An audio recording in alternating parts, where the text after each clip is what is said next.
Breaking news చూస్తున్నాం. పశ్చిమ గోదావరి జిల్లా తాడేపల్లిగూడెంలో జర్నలిస్టును ఫోన్లో బెదిరించిన కేసులో విజయ హాస్పిటల్ వైద్యుడు మిక్కిలి రాజ్పాల్ కుమారుడు మిక్కిలి రిషి అనే వైద్య విద్యార్థిపై కేసు నమోదు. రచ్చ మీడియా డైరెక్టర్ తమ్మిశెట్టి రంగసురేష్ తన ఛానల్లో మీడియా కథనాలు ప్రసారం చేస్తుండగా ఫోన్లో బెదిరించడంపై రిషిపై కేసు నమోదు చేసిన పట్టణ పోలీసులు.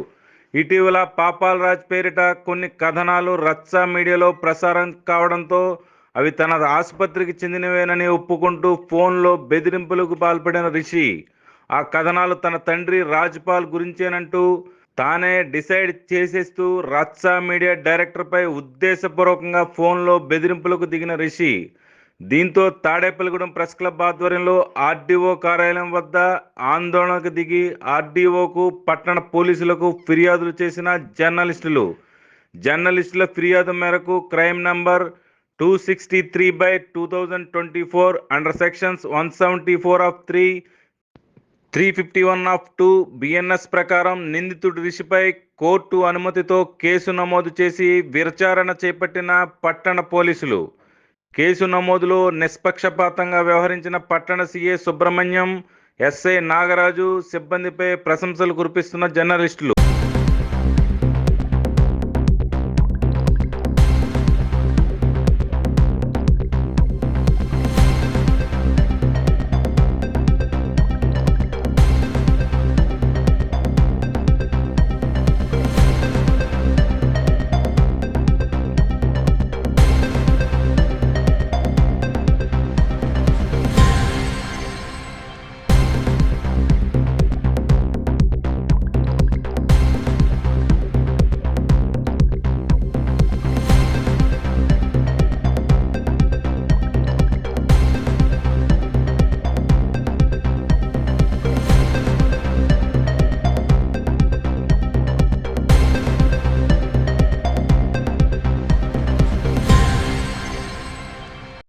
బ్రేకింగ్ న్యూస్ చూస్తున్నాం. పశ్చిమ గోదావరి జిల్లా తాడేపల్లిగూడెంలో జర్నలిస్టును ఫోన్లో బెదిరించిన కేసులో విజయ హాస్పిటల్ వైద్యుడు మిక్కిలి రాజ్పాల్ కుమారుడు మిక్కిలి రిషి అనే వైద్య విద్యార్థిపై కేసు నమోదు.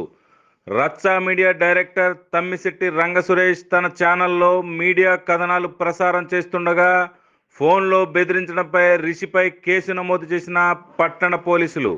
ఇటీవల పాపాలరాజ్ పేరిట కొన్ని కథనాలు రచ్చ మీడియాలో ప్రసారం కావడంతో అవి తన ఆసుపత్రికి చెందినవేనని ఒప్పుకుంటూ ఫోన్లో బెదిరింపులకు పాల్పడిన రిషి ఆ కథనాలు తన తండ్రి రాజ్పాల్ గురించేనంటూ తానే డిసైడ్ చేసేస్తూ రచ్చ మీడియా డైరెక్టర్పై ఉద్దేశపూర్వకంగా ఫోన్లో బెదిరింపులకు దిగిన రిషి దీంతో తాడేపల్లిగూడెం ప్రెస్ క్లబ్ ఆధ్వర్యంలో ఆర్డీఓ కార్యాలయం వద్ద ఆందోళనకు దిగి ఆర్డీఓకు పట్టణ పోలీసులకు ఫిర్యాదులు చేసిన జర్నలిస్టుల ఫిర్యాదు మేరకు crime number 263/2024 under sections 174 of 351 of 2 BNS ప్రకారం నిందితుడు రిషిపై కోర్టు అనుమతితో కేసు నమోదు చేసి విచారణ చేపట్టిన పట్టణ పోలీసులు. కేసు నమోదులో నిష్పక్షపాతంగా వ్యవహరించిన పట్టణ సీఏ సుబ్రహ్మణ్యం, ఎస్ఐ నాగరాజు సిబ్బందిపై ప్రశంసలు కురిపిస్తున్న జర్నలిస్టులు.